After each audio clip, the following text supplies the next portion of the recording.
Assalamualaikum warahmatullahi wabarakatuh. Apa kabar? Semoga dalam keadaan yang baik-baik saja ya. Selalu sehat dan tetap semangat. Baik, perkenalkan kami dari kelompok 5 mata kuliah Sejarah Dunia kelas B5 Tadris IPS IAIN Kudus yang akan menyampaikan materi yang berjudul Peristiwa penting Eropa yang berpengaruh terhadap kehidupan manusia. Sebelum itu, saya akan memberikan sebuah pengantar terlebih dahulu. Kenapa harus ada peristiwa penting dan apa sih yang membuat peristiwa itu penting? Ya, baik. Perubahan senantiasa mengiringi kehidupan manusia. Tumbuh kembangnya kehidupan berdampak pada perubahan dalam kehidupan itu sendiri. Perubahan yang terjadi senantiasa didahului dengan suatu peristiwa penting. Peristiwa ini dianggap penting karena memberikan dampak perubahan bagi yang bersangkutan dan lingkungannya. Perkembangan peradaban umat manusia di zaman sekarang adalah akibat dari peristiwa penting pada masa sebelumnya. Bahkan, peristiwa penting pada seseorang bisa mengubah tidak hanya dirinya sendiri, tapi memicu perubahan secara nasional maupun global. Nah, lalu apa yang memberikan peristiwa di Eropa itu sangat penting? Karena di Eropa mampu membuat sejarah baru terhadap perkembangan industri baik untuk dirinya di Eropa itu sendiri, khususnya Inggris, dan lingkungannya yang tersebar di macam belahan dunia. Oke, itu sekilas tentang sebuah peristiwa dikatakan penting. Materi yang selanjutnya akan saya sampaikan adalah ada dua materi umum, yakni konsep reformasi gereja dan revolusi industri yang terbagi menjadi apa itu konsep reformasi gereja, terdiri dari pengertian, faktornya, lalu konsep revolusi industri, pengertian, dan yang kedua materinya adalah sejarah perkembangan revolusi industri, faktor penyebab terjadinya revolusi industri. Materi umum yang kedua adalah pengaruh atau dampak reformasi gereja dan revolusi industri terhadap dirinya sendiri maupun di negara lain, khususnya di Indonesia. Baik, sebelumnya saya akan menyampaikan materi yang pertama, reformasi gereja. Apa itu reformasi gereja? Ya, reformasi gereja merupakan peristiwa yang diakibatkan karena pengaruh dari masa Renaissance. Apa itu masa Renaissance? Sebetulnya materi ini nanti akan disampaikan oleh pemakalah berikutnya, namun saya akan menyinggung sedikit karena ada keterkaitannya dengan reformasi gereja.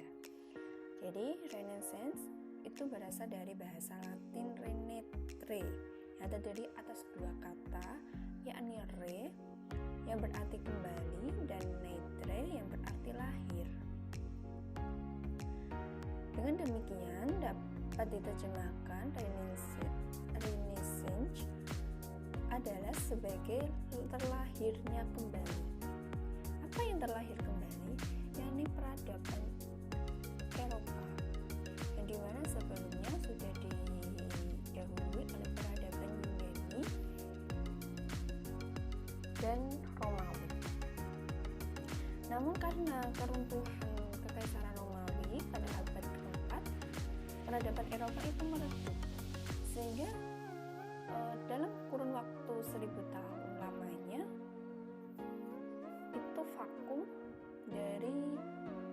namanya kemajuan atau kemajuan peradaban. Sehingga pada tahun itu, setelah 1000 tahun itu, masyarakat Eropa mulai menyalakan api-api peradaban, di mana manusia yang kehidupannya didominasi oleh gereja. Nah, ini awal dari adanya reformasi gereja itu.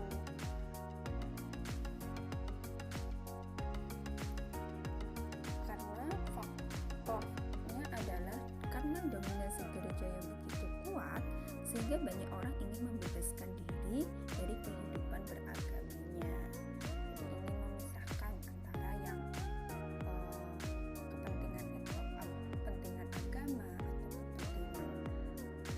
nasional itu dibedakan. Ini memicu adanya suatu pertikaian. Di sini ada 2 pertikaian, yakni pada abad ke-13 pertikaian Raja Frederick II dari Rusia dengan Paus Innocentius, dan pada abad ke-14 ada pertikaian Raja Philip IV dari Prancis dengan Paus Bonifasius. Siapa pelopor dari reformasi gereja ini? Yakni adalah Martin Luther, seorang pastor dan guru besar Universitas Wittenberg di Jerman. Jadi tujuannya dari reformasi gereja ini adalah sebagai gerakan yang bertujuan kembali ke bentuk ajaran agama. Oke, selanjutnya adalah konsep revolusi industri. Apa itu revolusi industri? Revolusi industri adalah perubahan cara pembuatan barang-barang industri yang semula dikerjakan dengan tangan manusia digantikan dengan tenaga mesin. Atau pengertian yang kedua, proses perubahan yang cepat di bidang ekonomi, karena bermula dari ekonomi agraris menuju ke ekonomi industri, sehingga ditandai dengan akibat-akibat yang revolusioner dalam kehidupan ekonomi, politik, dan sosial. Nah, karena revolusi industri ini adalah suatu proses yang cepat dalam awalnya bermula di bidang ekonomi, ini memunculkan beberapa fase. Ada 2 fase. Yang pertama adalah abad ke-18. Ini ditandai dengan masih menggunakannya alat manual, namun sudah ada sedikit pergeseran menuju ke tenaga mesin. Ada mesin pemintal, mesin tenun, dan lokomotif.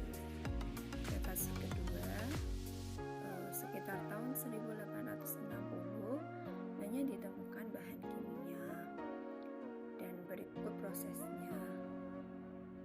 Seperti proses Bismarck membuat baja pada 1896, penyempurnaan dinamo pada 1873, dan penciptaan mesin pembakaran pada tahun 1876.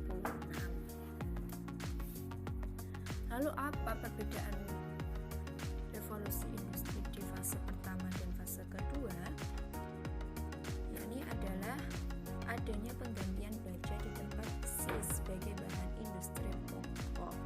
Yang kedua, penggantian batu arang dengan gas dan minyak sebagai sumber pokok tenaga, dan penggunaan listrik sebagai bentuk pokok tenaga industri. Yang ketiga, perkembangan mesin otomatis dan peningkatan yang tinggi spesialisasi buruh, karena adanya peningkatan di bidang teknologi, khususnya teknologi mesin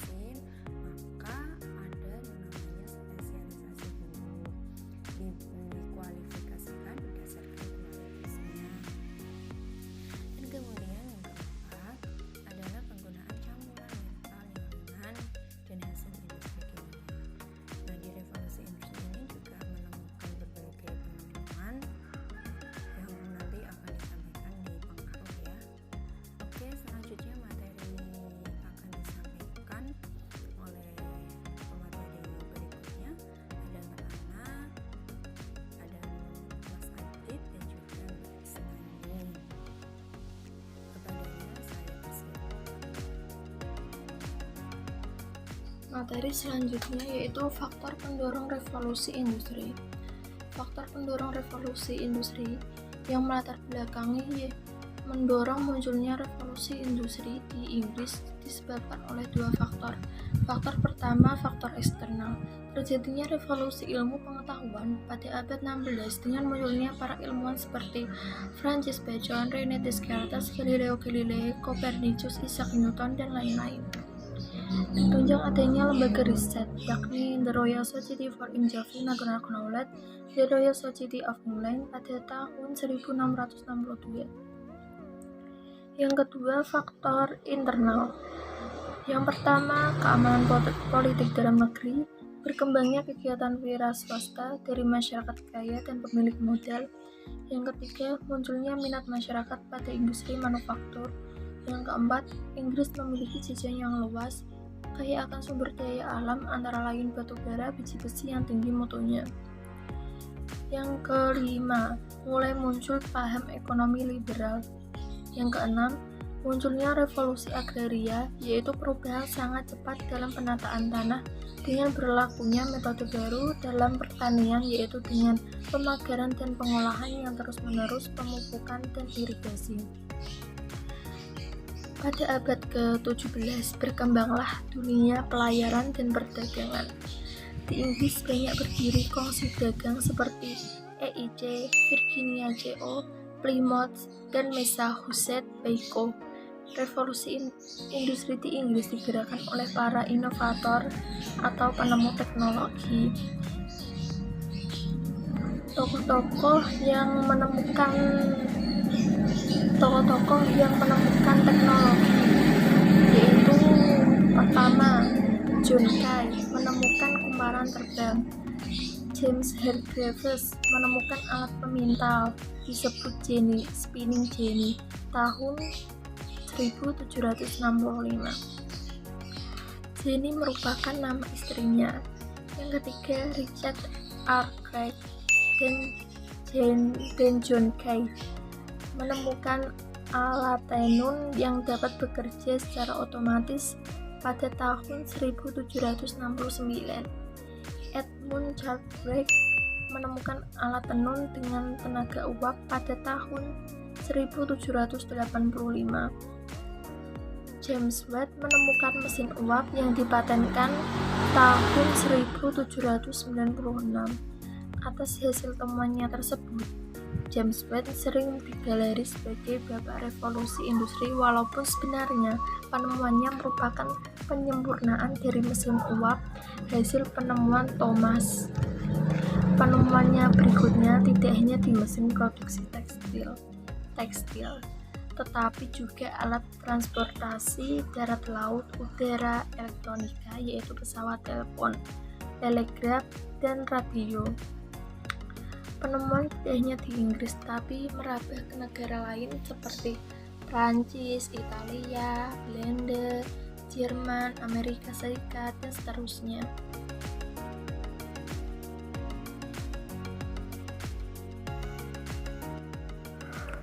Oke, selanjutnya adalah materi pengaruh dan dampak reformasi gereja.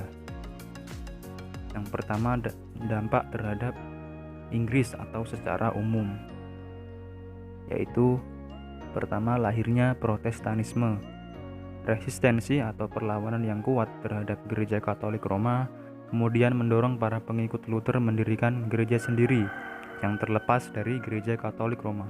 Itulah yang dinamakan Protestanisme. Yang kedua, ada menguatnya fungsi negara. Dan ketiga, lahirnya gereja Anglikan atau disebut Anglikanisme. Reformasi di Inggris tidak terlepas dari keberhasilan reformasi yang terjadi di Jerman. Keberhasilan reformasi di Jerman ditandai dengan keberanian melawan otoritas terciptanya negara sekuler yang lepas dari intervensi kepausan. Hal ini ikut mempengaruhi Inggris. Yang keempat, ada reformasi dan demokrasi. Reformasi Protestan merupakan sebuah kebebasan individu dan kesetaraan. Kebebasan individu dapat dilihat dari penolakan Luther atas otoritas paus, termasuk atas kekuasaan sekuler. Yang selanjutnya ada reformasi, perang 30 tahun dan kebebasan beragama. Reformasi juga membawa akibat yang tidak diharapkan. Kaum Katolik dan Protestan berperang satu sama lain, yang kemudian disebut perang 30 tahun, yakni dari tahun 1618 sampai 1648. Perang ini terjadi di Jerman dan di Inggris. Selanjutnya ada dampak terhadap bagi Indonesia. Pengaruh reformasi gereja terhadap Indonesia. Pengaruh umum dari munculnya reformasi gereja adalah kekuasaan gereja atas agama dipisahkan sehingga muncul pemerintahan sekuler. Reformasi gereja memunculkan adanya gereja Katolik dan gereja Protestan. Dengan diterjemahkannya kitab Injil dari bahasa Latin ke berbagai bahasa lain, sehingga mempermudah umat Kristiani di berbagai belahan dunia untuk memahami kitab Injil. Sekarang kitab Injil dengan terjemahan bahasa Indonesia sudah ada, bahkan seiring dengan kemajuan teknologi dapat dipelajari melalui daring atau internet. Pemerintahan Indonesia sekarang ini mengakui adanya umat Kristen yang baik yang Katolik maupun yang Protestan hidup berdampingan dalam masyarakat dengan agama yang ada di Indonesia. Sekarang bisa dijumpai kitab Injil yang menggunakan terjemah bahasa industri. Oke, yang selanjutnya yaitu materi tentang dampak revolusi industri. Baik teman-teman, perlu diketahui ya bahwa revolusi industri yang terjadi di Eropa berhasil mendorong terjadinya perubahan dalam berbagai bidang kehidupan masyarakat.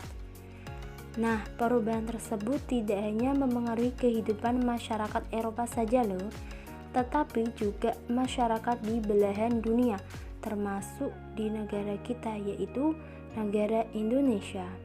Nah, apalagi dengan perubahan paradigma filsafat yang diterapkan oleh imperialisme barat pada saat itu. Dan daerah jajahan tidak hanya daerah taklukan saja, tetapi fungsinya lebih diperdayakan dari sekedar daerah penghasil bahan baku dan pemasaran hasil industri, tetapi juga secara aktif dijadikan sebagai tempat penanaman modal atau bisa dikenal dengan investasi. Dan selain karena desakan kebutuhan yang menuntut diikutinya arus revolusi industri. Revolusi industri sebagai salah satu revolusi yang penting di dunia juga memiliki pengaruh yang sangat kuat terhadap Indonesia. Secara garis besar, revolusi industri memiliki pengaruh, baik pengaruh positif maupun pengaruh negatif. Yang pertama yaitu ada dampak revolusi industri di negara Inggris, antara lain 1. Inggris menjadi negara industri. 2. Terjadi urbanisasi yaitu perpindahan penduduk dari desa ke kota. Dan selanjutnya yang ketiga ada munculnya lapisan sosial baru, yaitu ada golongan buruh dan bourgeois. Golongan bourgeois ini bisa dikenal dengan golongan kelas atas. Selanjutnya yang keempat ada munculnya kerusuhan sosial. Dan yang terakhir ada timbulnya kapitalisme modern, yaitu susunan ekonomi yang berpusat pada keberuntungan perseorangan di mana uang memegang peranan yang sangat penting. Nah, ini juga berpengaruh di berbagai bidang. Yang pertama itu ada bidang ekonomi, antara lain yaitu 1. Barang melimpah dan harga murah. 2. Perusahaan kecil gulung tikar. Dan yang ketiga ada perdagangan makin berkembang. Dan yang keempat ada transportasi makin besar. Dan selanjutnya yang kedua ada bidang sosial. Antara lain yaitu 1. Berkembang urbanisasi, 2. Upah buruh rendah, dan yang ketiga ada muncul golongan pengusaha dan golongan buruh. Keempat, adanya kesenjangan antara majikan dan buruh, bisa disebut dengan kelas atas dan kelas bawah. Yang terakhir ada munculnya revolusi sosial. Selanjutnya yang keempat yaitu bagi dunia seni dan desain, diantaranya dengan menjadikan pabrik atau mesin mampu untuk memproduksi desain dengan bentuk-bentuk yang sulit dilakukan oleh tangan manusia, seperti desain pada kursi toilet nomor 14 yang diproduksi pada tahun 1859 yang merupakan kursi pertama yang diproduksi secara massal, dan kursi tersebut dibuat menggunakan mesin untuk membengkokkan kayu yang utuh. Selanjutnya yaitu pengaruh revolusi industri terhadap Indonesia saat sekarang ini. Dengan berakhirnya masa Renaissance bukan berarti pengaruh langsung hilang begitu saja, yaitu memberikan dampak pada Indonesia di zaman kolonial Belanda.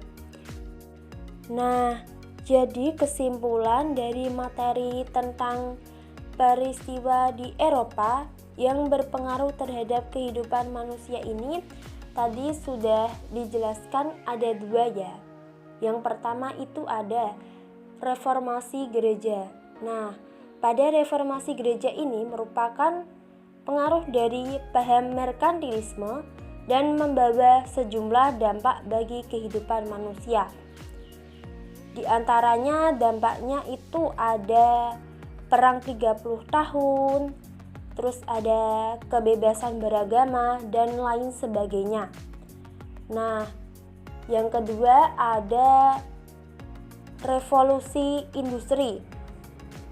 Revolusi industri ini sudah mulai digunakannya tenaga mesin di pabrik-pabrik untuk menggantikan tenaga manusia dan hewan. Jadi dari tradisional ke modern.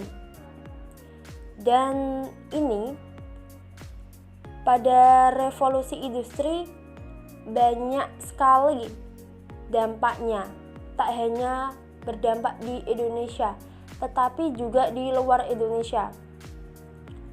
Salah satunya itu ada negara Inggris berdampak di berbagai bidang, ada bidang industri, ekonomi, sosial, dan lain sebagainya.